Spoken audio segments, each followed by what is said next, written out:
이어서 식약처와 함께하는 생활백서 시간입니다. 약을 먹었을 때 속이 불편하거나 졸렸던 경험 아마 한 번쯤은 다들 있을 것 같은데요. 아무리 좋은 약이라도 치료 효과와 부작용의 위험성을 동시에 가지고 있기 마련입니다. 사람마다 겪는 부작용의 정도도 제각각이고요. 간혹 심각한 의약품 부작용으로 인해서 건강에 큰 피해를 입는 경우도 있습니다. 자, 그렇다면 이럴 때 국가에서 피해를 보상해주는 제도가 있다고 하는데요. 어떤 얘기인지 식품의약품안전처 강석연 의약품안전국장 연결해서 들어보도록 하겠습니다. 국장님 안녕하십니까?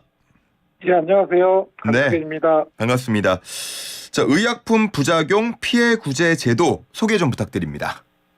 네, 일반적으로 의약품은 특성상 적절하게 사용된 경우에도 사용 후에 부작용이 나타나는 경우가 있습니다. 네.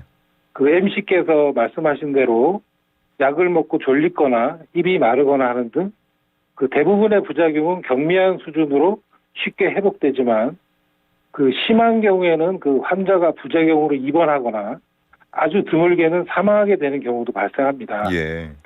의약품 부작용 피해구제 제도는 이렇게 허가된 의약품을 적절하게 사용했음에도 발생한 부작용으로 인해 예기치 않게 사망하거나 입원 치료, 장애 등 중대한 피해가 발생한 경우 환자 또는 유족분께 피해를 보상해주는 제도입니다. 예.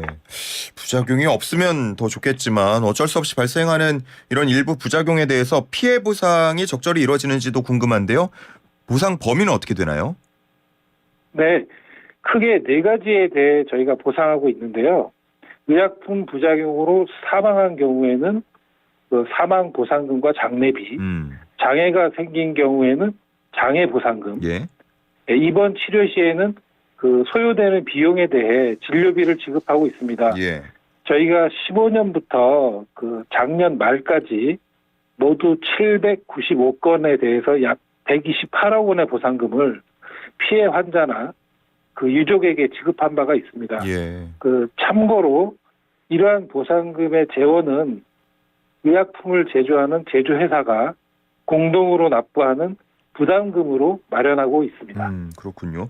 이전에 보도들 보면 이런 부작용 입었을 때 환자들이 직접 원인을 증명하거나 이런 거에 어려움이 있다라는 보도 본 적 있는데 지금도 그런가요?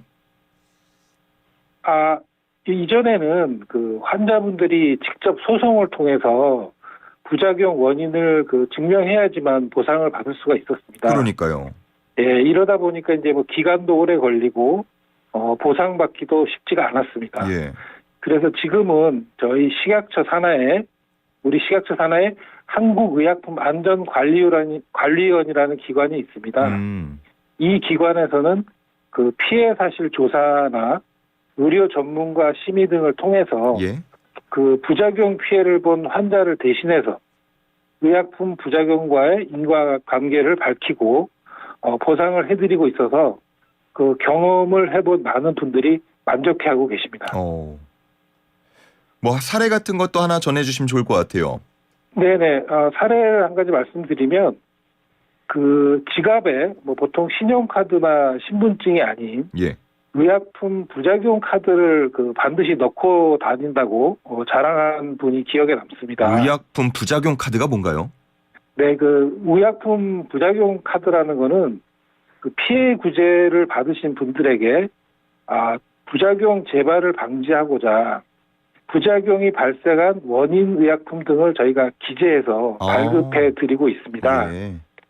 그래서 이분 같은 경우에는 이전에는 발생한 부작용의 원인을 몰라서 코로나19가 심각한 상황에서도 백신 접종을 피하셨어요. 근데 이제 부작용 원인이 파악된 후에는 백신도 접종하시고 다른 약품도 안심하고 복용하실 수가 있게 돼서 예.